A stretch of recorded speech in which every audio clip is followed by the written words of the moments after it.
আজকে ছিল আমার স্কুল ফ্রেন্ড মৌসুমীর বিয়ে। সেজন্য আমি ওর জন্য একটা ডবল বেডের একটা বেডশিট আনছি। ইচ্ছে ছিল শোপিস দেওয়ার, তো হাজব্যান্ড বলল না, ভালো জিনিসই দাও, কাজের জিনিস। ওর তো জানেনি, কাজের জিনিস দিতেই সব থেকে বেশি ভালোবাসে। যাই হোক, আমি প্যাক করে নিয়েছি, বাড়ি গিয়ে তারপরে রেডি হব। বাড়ি এসে রেডি হয়ে বান্ধবীর বাড়ি আসতেই দেখলাম যে ছেলের বাড়ির থেকে সবাই চলে আসে। আর ছেলের বাড়ি যেহেতু সেবাগ্রামেই, সেজন্য আমার আর মানে চেনা অনেকজনই ছিল সেখানটায়। যাই হোক, এখন বান্ধবীর শ্বশুরবাড়ির থেকে আশীর্বাদ করতে আগে ওরা আসছে, পরে বর আসছে, বর এখনও আসেনি।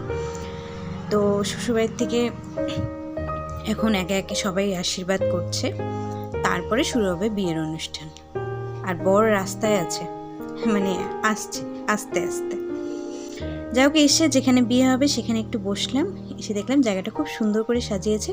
আর আমার মেয়ে মানে নিজে মনে খুব সুন্দর করে হেঁটে যাচ্ছে। আর যেহেতু সবাই বর আনতে গেছিলো, সেজন্য সেই জায়গাটা খুব ফাঁকা ছিল। দেখো, বড় চলে আসছে। তো ও হচ্ছে এসে বেশিক্ষণ দাঁড়ায়নি, মেয়ে এসে বিয়েতে বসে গেছিলো। ওদের বিয়ের লগ্ন ছিল 9:15 থেকে। তো আস্তে আস্তে প্রায় 10টা বেজেই গেছিলো, 9:30 10টা বেজে গেছিলো। তো সেই জন্য হচ্ছে একবারে এসে বিয়ে বসছে। তো যাই হোক, আমরা চলে আসলাম খাবার এখানে।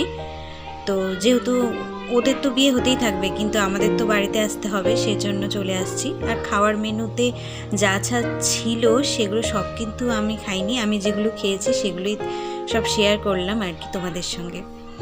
তো এই ছোট্ট একটা ভিডিও তোমাদের কেমন লাগলো সেটা জানিও। ভিডিওটা ভালো লাগলে লাইক কমেন্ট শেয়ার করো। আর তোমাদেরকে বলেছিলাম যে আমার মোবাইলটা একটু ডিস্টার্ব দিচ্ছে, যার জন্য কিন্তু আমি ভিডিওটা দিতে পারছি না। যেটুকু পাচ্ছি ছোট ছোট করে সেটুকুই তোমাদের সাথে শেয়ার করছি।